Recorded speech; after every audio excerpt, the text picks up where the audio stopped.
Kalyana Lakshmi Shaadi Mubarak CMRF పథకాల పేద ప్రజలకు వరం లాంటివని ఎమ్మెల్యే మేఘారెడ్డి అన్నారు.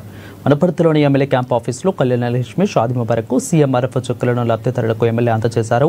ఇక ప్రతి పేద ప్రజలు కూడా ఈ పథకాలను సద్వినియోగం చేసుకోవాలని సూచించారు. తన నియోజకవర్గంలో ఎవరు కూడా ఎక్కడ కూడా ఆధారపడవద్దని, ప్రతి ఒక్కరికి న్యాయం చేసేందుకు కృషి చేస్తానని మేఘారెడ్డి హామీ ఇచ్చారు.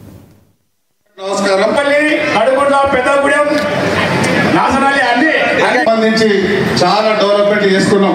మనం ఇప్పటిదాకా మాట్లాడుకున్నట్లు మనోళ్ళందరూ చెప్పినట్లు మీకు అందరికి తెలుసు. ఇక్కడ ఉన్న ఆడబిడ్డలందరూ ఆర్టీసీలో ఉచితంగా ప్రయాణం చేస్తున్నాం. ఆరోగ్యశ్రీ 5 లక్షలు 10 లక్షలు చేసుకున్నాం. దాని తర్వాత తెలంగాణ రాష్ట్ర చరిత్రలో 16 మంది ముఖ్యమంత్రుల తర్వాత, దాని తర్వాత మన ముఖ్యమంత్రి గారు వచ్చిన తర్వాత ఏ ముఖ్యమంత్రి తీసుకోని డిసిషన్ ఓన్లీ వనపర్తి జిల్లాలో మొత్తం తెలంగాణ రాష్ట్రంలో 26 లక్షల మంది రైతులకు 21,000 కోట్లతో రుణమాఫీ చేసిన చరిత్ర రేవంత్ రెడ్డి గారిది.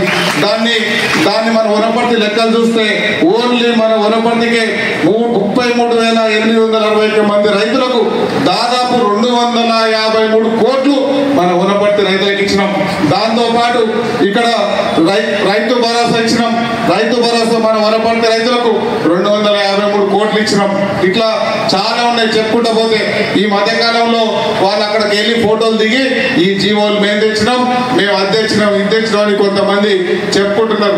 అందుకే ఒకరోజు 4-5 నెలల కిందట ప్రెస్ మీట్ పెట్టి మన మిత్రులకు అందరికీ జీవో కాపీలు కూడా ఇచ్చిన మళ్ళీ కూడా రెడీ చేసుకున్నాం. ఇప్పటి వరకు వనపర్తి నియోజకవర్గానికి 1759 కోట్లు నేను చెప్పిన ఈ రైతు భరోసా రైతు బంధు కాకుండా ఓన్లీ అభివృద్ధి కార్యక్రమాలే 1760 కోట్లు చేసినాం. దానికి సంబంధించి ఇక చదవాలంటే చాలా ఉన్నాయి. వనపర్తికి ప్రభుత్వ జనరల్ హాస్పిటల్ తెచ్చుకున్నాం.